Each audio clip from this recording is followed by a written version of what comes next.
जागते रहो,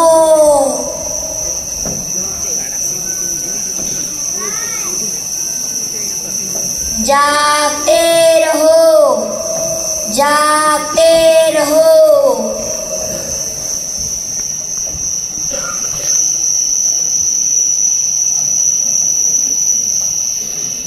अरे, आपल्या विजयनगरीमध्ये चोरांचा खूप सुळसुळाट वाढला आहे. आपल्याला कडेकोट बंदोबस्त ठेवायलाच लागणार आहे. हो, आपल्या नगरात अशाच चोऱ्या व्हायला लागल्या तर आपल्या नगरीचे काही खरे नाही. जागते रहो, जागते रहो.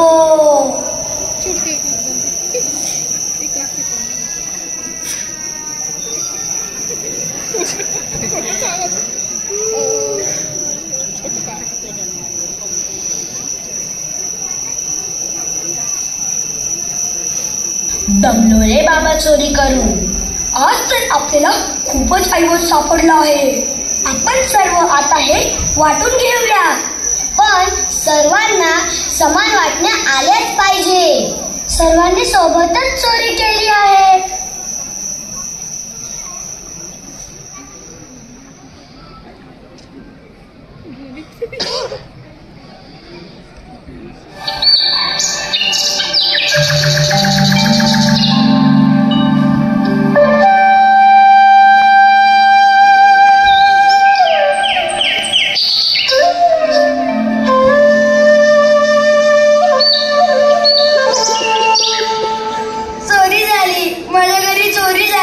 हे देवा, माझ्या घरी चोरी झाली.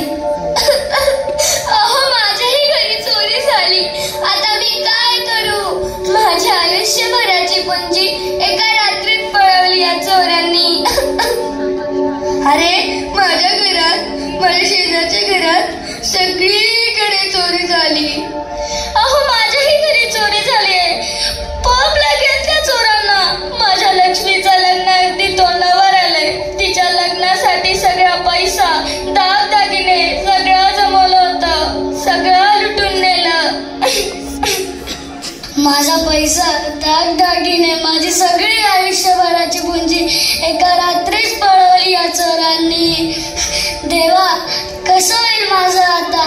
माझं बायको, मुलं कोणाच्या तोंडाकडे बघतील? या चोरांचा काहीतरी बंदोबस्त केलाच पाहिजे. एवढ्या मोठ्या नगरीत जर हाती लागत नाही, इथं फार लाजिवानी गोष्ट आहे. अरे, आपल्या नगरीत ती कोतवाल करताय तरी काय? डोळ्यावर पट्टी बांधून बसले आहेत की काय? हे जर असंच चालत राहिलं तर नगरीची अंधेर नगरी बेबंद राजा व्हायला वेळ लागणार नाही. ते अगदी बरोबर आहे. आपल्यालाच यावर काहीतरी तोडगा काढावा लागणार आहे. हे सगळं राजाच्या कानावर घालायलाच हवं. हो हो, चला चला.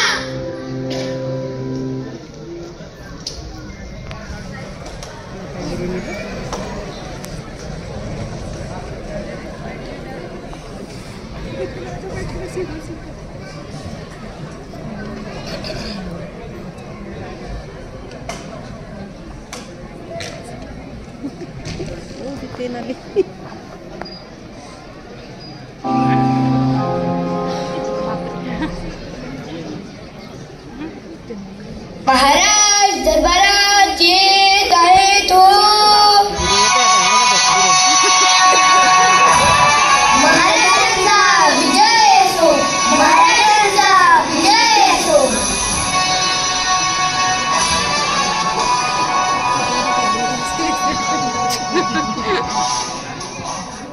काय हालचाल आहे आमच्या नगरीचे? माझ्या कानावर हे काय येत आहे? महाराज, नक्की काय येत आहे आपल्या कानावर? महाराज, मी एक तक्रार घेऊन आलोय की नगरीत खूप चोऱ्या होत आहेत. मला तर सर्वजण कुशल मंगल सांगत होते, पण चोऱ्या होत आहेत हे तर कोणी सांगितलंच नाही. शिपाई, कोतवाल यांना आत्ताच्या आत्ता आमच्या समोर हजर करा. आज्ञाप्रमाण महाराज. कोतवाल दरबारात हाजीर हो.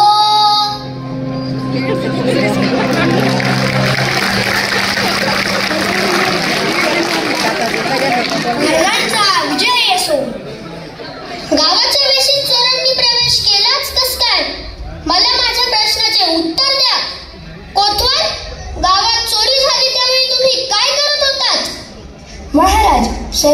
पहारेकरी आणि सैनिक डोळ्यात तेल घालून पहारा देत आहेत. पूर्ण वेळ गावात गस्त पण घालत असतात. पण हे चोर कुठून येतात, कसे येतात हे कोणालाच कळत नाही.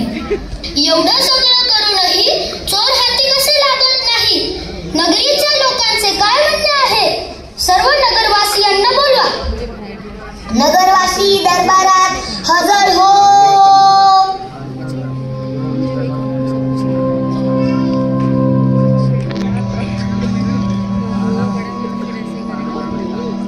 बोला, तुमचे काय म्हणणे आहे? तुमची समस्या सांगा. महाराज, सगळ्या नगरीत खूप चोऱ्या होत आहेत. त्या चोरांनी माझ्या मुलीच्या लग्नासाठी जमवलेले सगळे दागदागिने चोरून नेले. माझ्याजवळ काहीच उरले नाही. आता तुम्हीच मला मदत करा. महाराज, मला ही लोकांची उसनवारी द्यायची होती. ती देण्यासाठी आता माझ्याकडे काहीच उरले नाही. सावकारांना देण्यासाठी मी पैसा कुठून आणू? आता तुम्हीच आम्हाला मदत करा. महाराज, आम्ही सगळे आपल्या शरणी आलो आहोत. तुम्ही आता मदत करा. मंत्री, या सगळ्यांना राजकोषातून त्यांना हवी ती मदत करा. जशी आपली आज्ञा महाराज. मी आजच सगळी सोय करतो. खरंच आपले महाराज किती दानशूर आहेत. महाराजांचा विजय असो. महाराजांचा विजय असो. कोतवाल, काय करत आहात? अशाच चोऱ्या होत राहिल्या तर प्रजा सुरक्षित कशी राहील? आपण या राज्याचे कोतवाल आहात. आम्ही तुम्हाला या पदवीसाठी पात्र समजत होतो, पण आता वाटतंय आम्हाला या नगरीसाठी नवीन कोतवाल शोधावा लागेल. महाराज, असे करू नका. आम्हाला शेवटची संधी द्या. माझी उपजीविका मी कशी वागवू? यावेळी मी त्या चोरांना नक्की पकडून आणतो. तुम्हाला आम्ही 3 दिवसाचा कालावधी देत आहोत. 3 दिवसात मला चोर पकडून दाखवा. हो महाराज, मी या 3 दिवसात त्या चोरांना तुमच्या समोर हजर करतो. दरबार बरखास्त.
डोक्याला हात लावून का बसले आहात आभाळ कोसळल्यासारखे?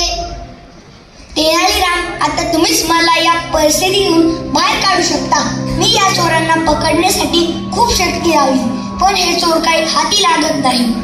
तुम्ही चोरांना पकडण्यासाठी आतापर्यंत काय काय केले? नाकेबंदी केली, गुप्तहेर ठेवले, पहारेकरांनी नगरात दवंडी पिटवून जागते हो अशा घोषणा पण केल्या, तरीही एकही चोर हाती लागला नाही. आता मला समजतच नाही की कोणता उपाय करून हे चोर सापडतील. इथले चोर इतके कसे चतुर झाले की चोरीही करता आणि कळूनही देत नाही. इकडे आड तिकडे वीर अशी परिस्थिती झाली आहे आता. चोरांना जर पकडायचे असेल तर त्यांच्याच युक्त्या वापरून त्यांना पकडावे लागेल. तेनालीराम, तुम्ही तुमच्या चातुर्याने समस्या शांत सोडवता हे आम्हाला माहिती आहे. आता तुम्हीच यातून मला काहीतरी मार्ग सुचवा. चोर 2 दिवसात पकडले जातील. तुम्ही काळजी करू नका. रात्री माझ्या घराच्या बाहेर 4 पहारेकरी गुप्तपणे तैनात ठेवा. तुम्ही म्हणाल तसे तुमचे फारच उपकार होतील माझ्यावर.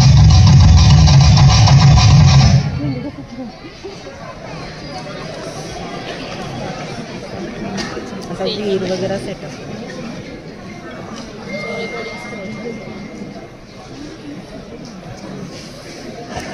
त्यांना जर आम्ही पत्नी असेल ना.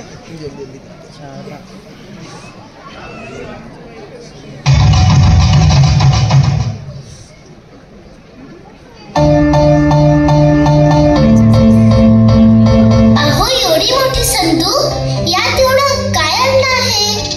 हो सांगतो थांब. अगं मी आज खूप मोठी कामगिरी पूर्ण केली आहे. या बदल्यात महाराजांनी मला बक्षीस म्हणून स्वर्ण मोहरा भेट दिला आहे. अरे वा, मग तर आता दिवाळीला तुम्ही मला एक छानसा दागिना करून द्याल ना? अगं एक काय दोन देतो, पण मी तुला या स्वर्ण मोहरांपासून दागिने बनवून देणार आहे, हे कोणाला बोलू नकोस. अहो तुम्हाला माझ्यावर विश्वास नाही का? मी कशाला सांगेल कोणाला? अहो पण मला आधी ही संदूक उघडून तर दाखवा. वेळ आल्यावर मी तुला ती संदूक उघडून दाखवणारच आहे. चल जेवायला वाढ.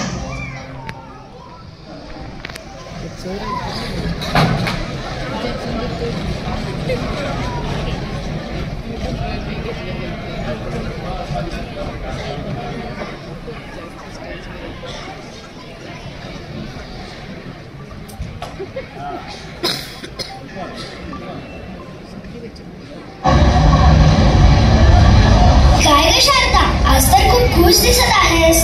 काय रहस्य आहे या आनंदाचं? नाही ग, असं काही नाही. अगं तुझा चेहरा आज एवढा खुल्ला आहे, काहीतरी गुपित आहे. हो ना, सांग ना शारदा, काय झालं? मी तुम्हाला सांगते, पण कोणाला सांगू नका हा. अगं आम्ही कोणाला सांगणार? अगं माझ्या यजमानांना काल खूप सुवर्ण मोहरा मिळाल्या आणि ते आता मला त्यातून छान दागिने करून देणार आहेत. अरे वा, तुझी तर मज्जाच आहे बाई. अगं पण सांगू नका हा तुम्ही कोणाला. नाही ग, नाही सांगणार कोणाला. चला मला खूप कामं आहे, मी येते.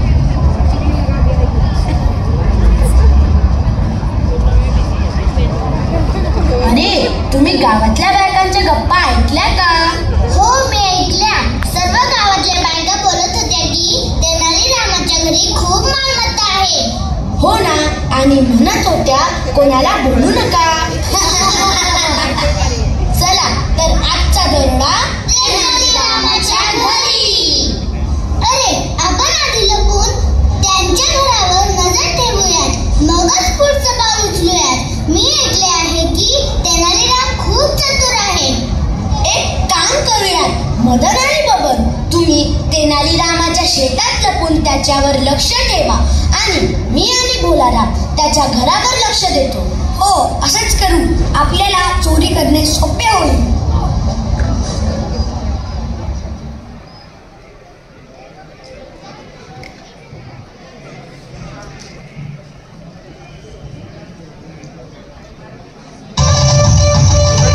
अगं ऐकलंस का? हो ऐकते, बोला काय म्हणताय? अगं शारदा, गावात चोरीच्या खूप घटना होत आहे. आपण आपल्या दागिन्यांची संदूक विहिरीत टाकून देऊ. हो चालेल. विहिरीत कोणीही संदूक काढायला जाणार नाही.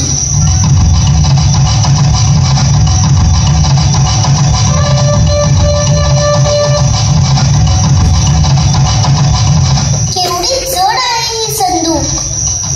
हो खूप जड आहे, पण तू जोरात बोलू नकोस, कोणी ऐकेल.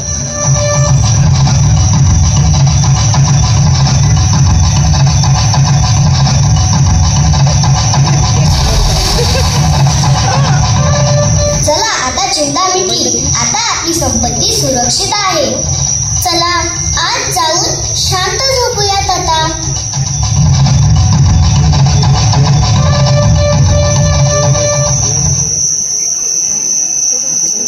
अरे या तेनालीरामाच्या चातुर्याचं तर खूपच कौतुक ऐकलं होतं, पण हा तर एकदम मूर्ख आहे. स्वतःहूनच आपलं काम सोपं करून दिलं.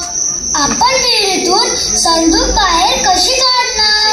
विहिरीला पाणी खूप आहे, संदूक कशी काढणार? अरे चिंता कशाला, ही बघ कळशी आणि दोरी. पटापट मी पाणी काढतो, तुम्ही ते पाणी तिकडे मागे फेका.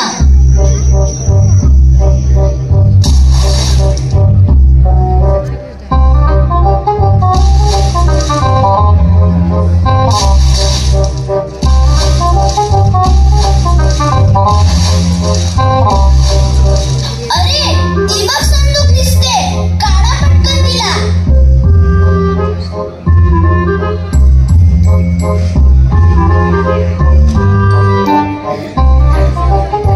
अरे हे संदूक खूपच जास्त जड आहे. हो ना, केवढ्या मुश्किलीने निघाली, पण एकदाची आली हात. आपली मोहीम फत्ते झाली. अरे बोलत बसू नका, ती संदूक उघडून तर बघा, त्यात काय आहे ते. चला चला, आपण संदूक उघडून बघूया.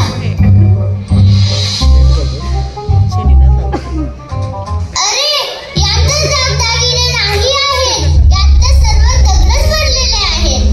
अरे आपण त्या तेनालीरामाला मूर्ख म्हणत होतो, पण त्याने तर आपल्यालाच मूर्खात काढले. खरंच आपल्या कर्माची फळं आपल्यालाच मिळाली.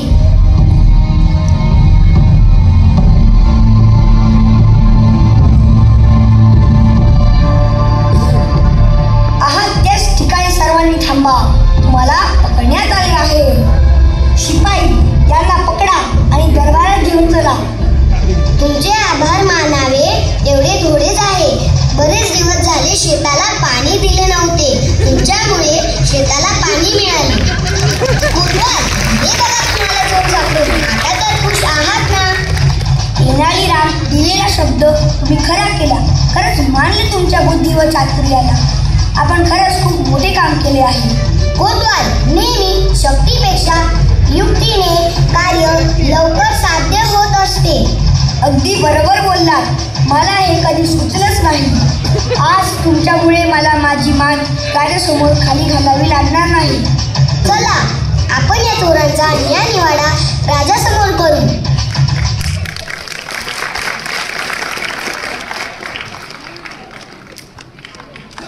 काय हो, तुम्ही मला दागिन्यांचं वचन दिलं होतं, पण यात तर दगडच आहे. मी माझं वचन मोडणार नाही.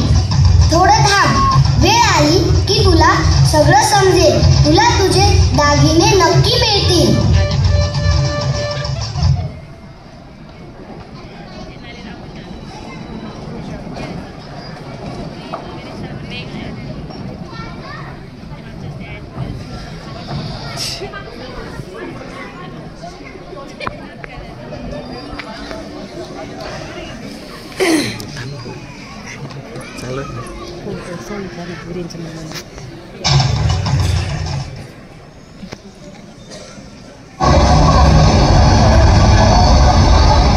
महाराज, तुम्ही दिलेले काम मी वेळेवर पूर्ण केले आहे. शब्बास कोतवाल, तुम्ही खरंच वेळेवर काम पूर्ण केले. त्याचे सर्व श्रेय जाते ते तेनालीरामाला. ते कसे? नेहमीप्रमाणे त्यांनी युक्तीचा उपयोग करून या समस्येचा शोध लावला. सर्व दूर नगरीमध्ये तुझ्या चातुर्याची ख्याती पसरलेली आहे. असा पंडित माझ्या दरबारात आहे, याचा मला अभिमान आहे. शिपाई, तबकातल्या सुवर्ण मोहरा आमच्या समोर हजर करा.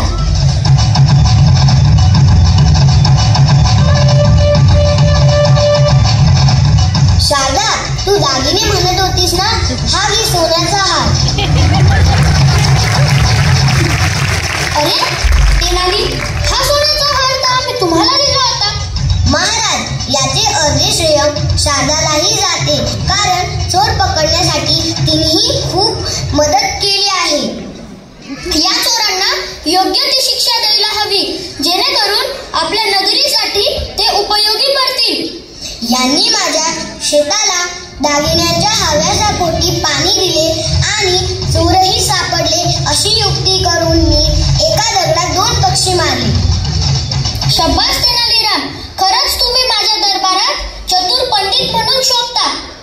ठीक आहे, तर मग आपल्या नगरीत जेवढे शेतकरी आहेत त्यांच्या शेताला आजपासून पाणी देण्याची शिक्षा यांना फर्माविण्यात येते.